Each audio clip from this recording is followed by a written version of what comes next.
À l'Éternel des armées, la bonté de l'Éternel des armées, je te rassure, ça te cherchera. Tu n'es pas fini. Au nom de Jésus-Christ. Tu n'es pas fini. Donne-moi un amen. Je crois qu'il y a des amens dans vos salons. Tu n'es pas fini. On ne t'a pas rejeté. C'est ce que tu as mis dans la tête. C'est Dieu connaît là où il t'a placé, là où tu es. Dieu va envoyer les gens te chercher. Dieu va envoyer les gens te chercher. Tu vas retrouver ce que tu cherchais. Et au plus, la royauté de Saoul et la royauté de David sont deux royautés différentes. Parce qu'il y avait la royauté de Saoul n'était pas oint, mais la royauté de David est oint. C'est une royauté avec onction, une royauté avec bonté, une royauté avec amour. Mais on a demandé à ce qu'on aille le chercher à l'Odébar. On a dit allez le chercher, allez le récupérer à l'Odébar. Allez le chercher à l'Odébar. Lorsqu'il vient devant David, écoute, lorsqu'il vient devant David, le roi l'appelle par son nom. Il dit Méphibosheth. Le gars est étonné. Il est tremblant. La Bible dit qu'il a eu peur. David lui a dit, n'aie pas peur. La peur, c'est la nature de Satan. Ici, tu es devant l'Éternel des armées. Celui qui m'a oint, celui qui te fait du bien, c'est l'Éternel. Donc le roi commence à déclarer, dit, je vais te restaurer. Je vais restaurer tout ce que ton père avait eu, tout ce que ton grand-père avait eu. Je vais tout te donner. Et je vais encore te donner le serviteur de ton père. Lui, avec sa famille et ses serviteurs, ils vont te servir et toi, tu mangeras à ma table. Regarde, le roi est tremblant aussi. Le roi est en train de déclarer des choses que lui maîtrise plus. La bonté de Dieu fait déclarer, fait signer des papiers que le chef que personne ne maîtrise. On te fait signer des papiers. La bonté de Dieu peut ouvrir des portes sans même que tu te rendes compte. Tu te diras, mais c'est pas possible. Cette porte-là, à moi, ça me correspond pas. Ce bureau-là, à moi, ça me correspond pas. Ce mariage-là, à moi, ça me correspond pas. Cette maison-là, à moi, ça me correspond pas. Ce niveau-là, à moi, ça me correspond. Cette reconnaissance-là, c'est ce que Dieu est capable de faire. Dieu fait des choses qui sont au-delà de nos prières. Dieu fait des choses qui nous dépassent. Que ces choses, que la bonté de Dieu soit sur toi, au nom puissant de Jésus-Christ de Nazareth. Méphibosheth tremblant, et il était là. Le roi lui dit, c'est pas encore fini pour toi. Le gars regarde le palais. C'est là où nous étions. Bien-aimé, Dieu s'engage à restaurer ce matin ta position de grand frère, ta position de grande sœur, ta position de quatrième enfant, la position que tu as perdue dans ta famille. Reçois cette position au nom puissant de Jésus-Christ. La valeur que tu as perdue dans ta belle famille, Dieu te le donne au nom de Jésus-Christ. Dieu s'engage ce matin à restaurer, à recadrer la vie de chaque personne qui m'écoute maintenant. Même si tu tombes sur cette vidéo aujourd'hui, c'est pour toi. Cette parole est pour toi. Si je tombe sur cette vidéo-là, quelles que soient les années, mais cette parole, la parole de Dieu ne pourrit pas. La parole de Dieu ne passe jamais. La parole de Dieu reste. Tout passera, sauf la parole de Dieu. Que cette parole te fasse les mêmes effets que sur Méphibosheth. Au nom de Jésus-Christ de Nazareth. Écoute-moi attentivement. Alors, Méphibosheth, ça veut dire la honte. Méphibosheth, ça veut dire l'opprobre. Méphibosheth, ça veut dire la disgrâce. Il ne pouvait pas accéder au palais avec les deux pieds cassés. Il y avait une loi au palais. Et David ne pouvait pas enlever ça aussi. Une loi qui existait en Israël. Un paralytique, un boiteux ne peut pas accéder au palais. Bien-aimé, quand la bonté de Dieu te localise, parce que regarde, la bonté de Dieu, lorsque Dieu peut te faire faveur et que la faveur divine de Dieu te pointe et que la bonté de Dieu vient sur toi, premièrement, cette bonté-là te recherche, quel que soit là où tu es. Quel que soit là où tu te trouves, la bonté de Dieu te recherche. Le roi dit, allez le chercher. Verset 3. Allez, va me le chercher. À cause de mon alliance avec Jonathan, son père.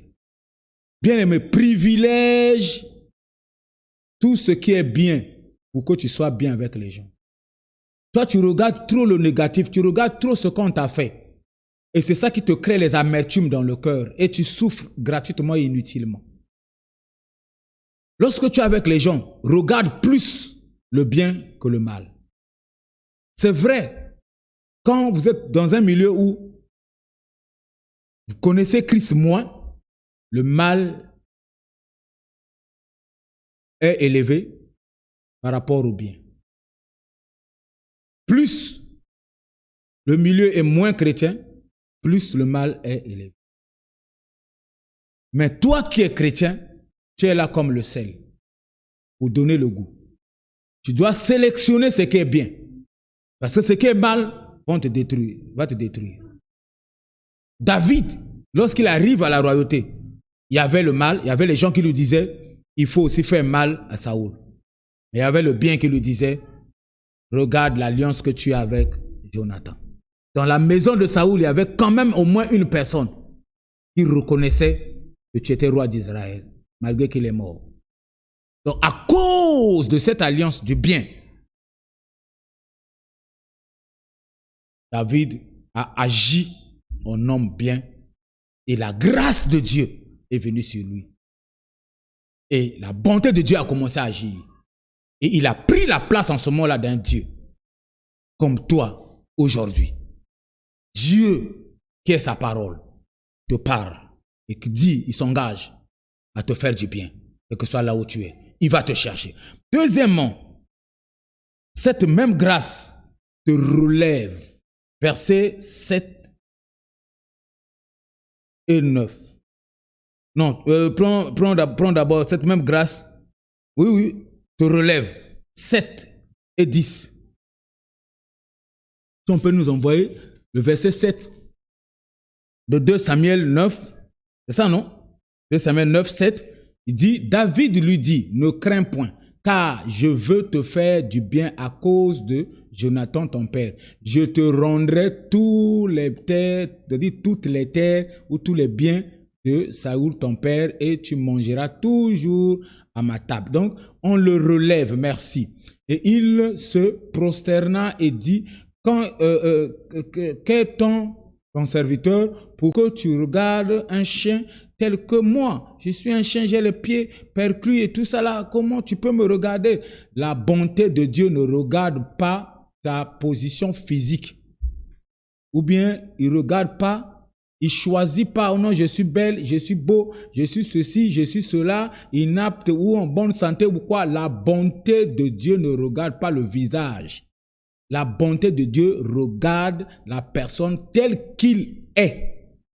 Pas tel qu'il peut faire, comme ce qu'il peut faire, ce qu'il fait de Dieu. Non. La bonté de Dieu s'en fout de ce que tu fais de Dieu. La bonté de Dieu sélectionne qui il veut. Mais ce matin, c'est sur toi au nom de Jésus-Christ de Nazareth. Alors, la bonté de Dieu relève donc Méphibosheth.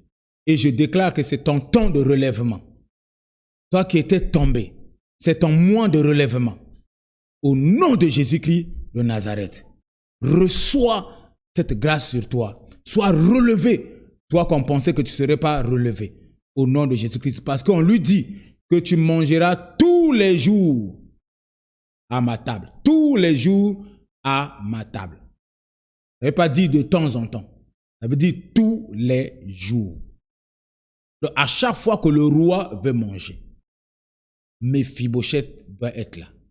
Que ça soit que le roi a reçu le roi de Philistins avec son équipe, Méphibosheth doit être là. Car le dernier verset 11 dit, il est traité comme le fils, comme l'un de mes fils. Donc, il faut que mes filles soient là. Méphi, donc il était devenu Méphi, il n'était plus Méphibosheth. Dans la maison, on l'appelait Méphi, parce que c'était devenu une star. Dieu va restaurer ton identité. L'identité d'une personne est sur la voie d'être restaurée ce matin au nom de Jésus-Christ. Reçois cette grâce de Méphi. Au nom de Jésus. Tu es Méphi maintenant. Méphibosheth, le ramassé de Dieu. Tu es Méphibosheth, le relevé de Dieu. Tu es Méphibosheth, le recherché de Dieu. Bien-aimé, la grâce de Dieu te localise. Verset 4, 5, ça l'a localisé. Il était au loin, à Lo-Débar, là où il n'y a rien, dans le désert. Ça l'a localisé là-bas. Bien-aimé, la Bible dit dans Romains 9, 15 et Matthieu 5, 45. Nous allons lire pour aller vers la fin donc, de notre message. Nous allons lire donc ces derniers versets-là. Car il dit à Moïse, je ferai miséricorde à qui je fais miséricorde. J'aurai compassion de qui j'ai compassion. Ça veut dire que je fais miséricorde, ça veut dire que je fais grâce à qui je veux faire grâce. Dieu a choisi de te faire grâce. Personne ne va s'opposer maintenant. Au nom de Jésus-Christ, c'est ta grâce, c'est ton temps. Sois content, c'est ton temps de relèvement maintenant, ton temps de restauration. C'est le temps que tu reviennes sur la table du Seigneur. C'est encore possible que tu refasses le chemin de Dieu. C'est encore possible. Ramène Matthieu. Matthieu 5, 45 dit quoi? Afin que vous soyez fils de votre Père qui est dans les cieux, car il fait lever son soleil sur les méchants. Quel que soit là où tu es, quel que soit ce que tu fais, que tu sois méchant, tueur ou preneur de marijuana, tu prends toute la drogue possible, mais Dieu dit que son soleil aussi se lève sur toi. Ça veut dire que sa bonté aussi se lève sur toi. Ça veut dire que lui aussi, il te connaît. Ça veut dire qu'elle a besoin de toi. Il suffit que tu rentres dans le groupe de ceux qui croient et que tu t'engages à le suivre. Le soleil de Dieu aussi sera sur toi. Il dit qu'il lève son soleil sur les méchants. Si toi, tu te vois méchant, voilà, Dieu te connaît, Dieu t'a pas oublié. Et sur les bons. Donc, pour ceux qui pensent qu'ils sont bons, Dieu aussi les regarde. Pour ceux qui pensent qu'ils sont méchants, Dieu aussi regarde les méchants. Alors, si toi, tu penses que tu es bon et que les autres sont méchants, il faut aussi savoir que Dieu regarde aussi les méchants qui sont à côté de toi. Renvoie le verset pour terminer. Et il fait pleuvoir sur les justes et sur les injustes. Donc, que tu sois injuste ou que tu sois juste, la pluie de Dieu, c'est ce qu'on appelle la bonté de Dieu. L'amour de Dieu est sur tous. Que ce soit le champ des méchants ou que ce soit le champ des justes, la pluie tombe pour faire pousser donc de la sémence à tous les niveaux. Dieu aime tout le monde. Dieu est au-dessus des chrétiens. Si les chrétiens croient qu'ils sont justes, mais les chrétiens doivent aussi savoir, et vous devez savoir aussi, vous chrétiens et nous, qui croyons en Jésus, Seigneur comme Seigneur, Jésus-Christ comme Seigneur et Sauveur, et que les injustes aussi sont regardés par notre Dieu et que notre Dieu regarde aussi les injustes. Si les bouddhistes croient qu'ils sont justes et que nous sommes les injustes, il faut aussi que les bouddhistes sachent que la même pluie là tombe sur eux et tombe sur nous. Et surtout pour nos frères Branamis qui croyaient que vous êtes des saints. Croyez que, sachez aussi, renvoie-moi le verset là pour les Branamis. C'est important parce que vous n'êtes pas des chrétiens, vous êtes des Branamis. Vous avez cru à Branham, pas à Jésus. Mais il faut savoir aussi que le même Dieu là fait pleuvoir sur vous les biens, les justes, il fait aussi pleuvoir sur nous les injustes. Parce que moi j'accepte. Renvoie qui me regarde aussi, qui me regarde moi. Moi je suis injuste. Je suis injuste, j'accepte la justice seule de Christ. Mais toi qui es saint, juste, faut savoir que si Dieu fait pleuvoir sur toi, ça veut dire que si Dieu te bénit, lui aussi il me bénit. Si Dieu te regarde, il me regarde aussi. Dieu regarde tout le monde. Dieu regarde les sorciers, Dieu regarde même Satan. Dieu regarde tout ce qui est sur la terre et donc une création de Dieu. Et tout a été commencé, tout a commencé. Il dit au commencement, Dieu créa les cieux et créa la terre. Et tout est venu. Et au commencement était la parole. Donc la parole était avant Satan. Avant Satan, tout a été créé, tout avant les anges. Dieu existait lui-même et éternellement. Et après, lui, il a pensé à faire sa chose. Et cette chose-là est déjà faite aujourd'hui. Et tout ce que nous vivons aujourd'hui, c'est le déroulement donc de la pensée de Dieu dans l'éternité. Alors, si toi, tu te crois saint, si toi, tu es religieux, dans n'importe quelle religion, tu te crois que tu es plus saint que les autres, sache-le que la pluie de Dieu, là, tombe sur les saints et tombe aussi sur les méchants. Alors, nous, arrêtons de nous orgueillir parce que l'orgueil précède la chute. Toi, branhamiste, l'orgueil précède la chute. Toi, tu n'es pas plus chrétien qu'un féticheur. Parce que de toute façon, Dieu ne cherche pas les chrétiens. Dieu n'a jamais appelé quelqu'un chrétien. Le christianisme, c'est un mode de vie. Mais ta façon de réagir là, tu ne réagis pas dans le christianisme. C'est les Antiochiens qui ont localisé la vie de Christ dans les disciples. Donc, il faut d'abord être disciple que d'être chrétien. La majorité aujourd'hui sont rentrés dans la vie de Christ par la fenêtre, c'est-à-dire que par le christianisme et non par le discipolat. Alors que le discipolat, c'est la formation. Lorsqu'un chrétien est formé et qu'il vit maintenant, il sait pratiquer la vie du maître, en ce moment-là, il est identifié à son maître. Mais toi, quel est ton maître? Est-ce que Jésus a dit qu'il fait pleuvoir seulement sur les chrétiens? Pourquoi toi tu dis tu es plus saint que les autres et que toi, comme tu es branhamiste, tu salues pas les gens, tu donnes pas bise à quelqu'un? C'est quelle loi? Ça, c'est des trucs, vous êtes encore derrière la croix. Non, laisse-moi vous dire la vérité, mon frère. Hein? Branham n'était pas comme vous comme ça. Aujourd'hui, vous insultez le nom de Branham. Vous insultez le prophète. C'est un vrai prophète de Dieu et il a servi comme un vrai prophète. Il a laissé des écrits et ce sont des messages que Dieu lui a donnés et prêchez ça de façon à ce que ça produise la vie. Vous produisez l'incrédulité aux gens. Vous créez des groupes. Et ces groupes-là, c'est des groupes de rebelles. Tous les enfants branhamistes ont eu des problèmes avec leurs parents. Les mondains, les ceci, c'est quel enseignement mondain? Mais si toi tu es chrétien et que nous sommes les mondains, il faut savoir que, renvoie-moi le verset. Renvoie-moi le verset. Ne fuis pas mon frère, il ne faut pas fuir. Lis ça. Il fait lever son soleil. Le soleil de Dieu se fait lever sur les méchants que nous sommes et sur les bons que vous êtes. Il fait pleuvoir sur les justes que vous êtes et sur les injustes que nous sommes. Alors, Dieu, tu ne peux pas personnaliser Dieu. Dieu n'est pas ton frère. Dieu n'est pas chrétien. On t'a dit que Dieu est chrétien.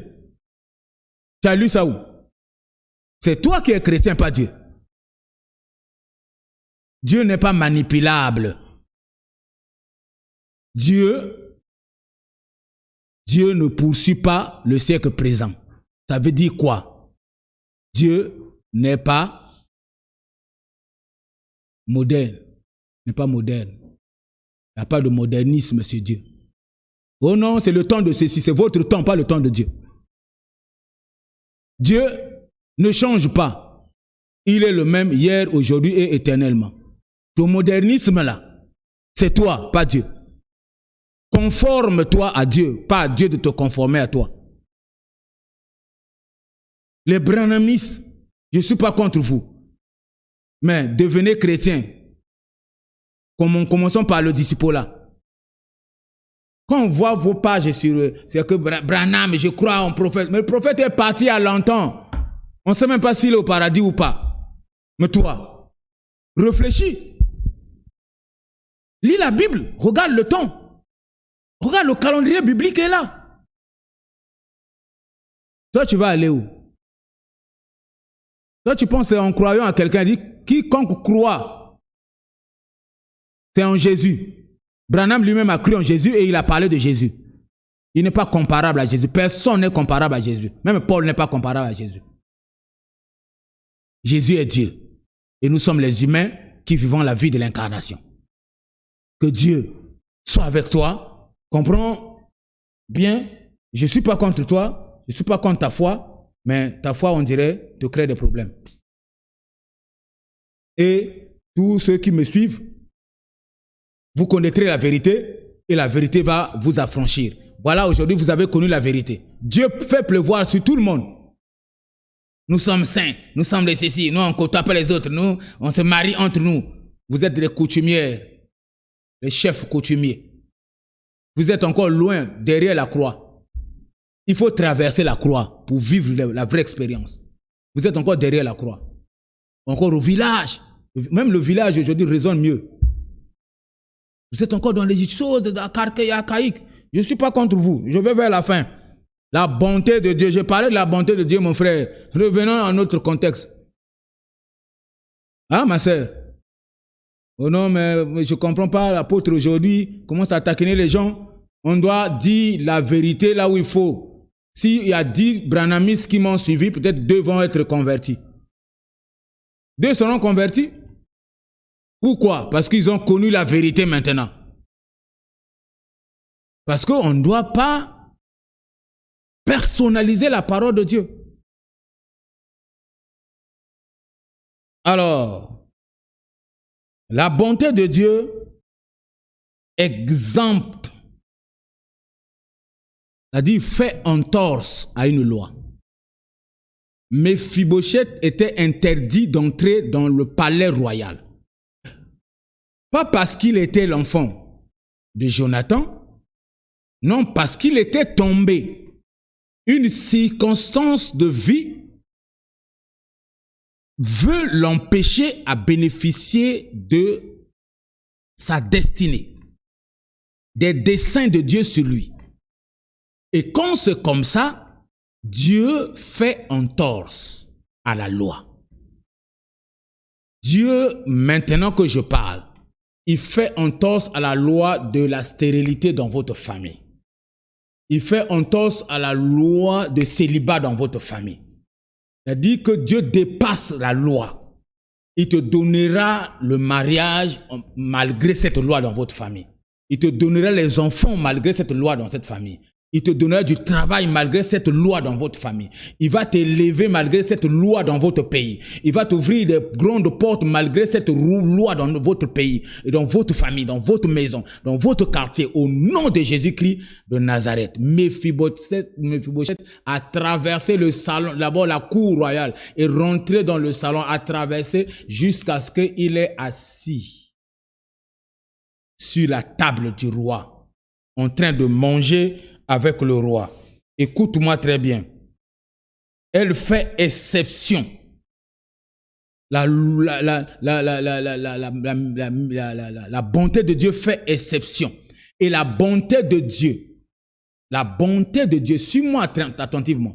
Quand David veut manger à table avec les gens, Méphibosheth est là, il est assis. Alors, comme moi je suis assis, est-ce que tu vois mes pieds?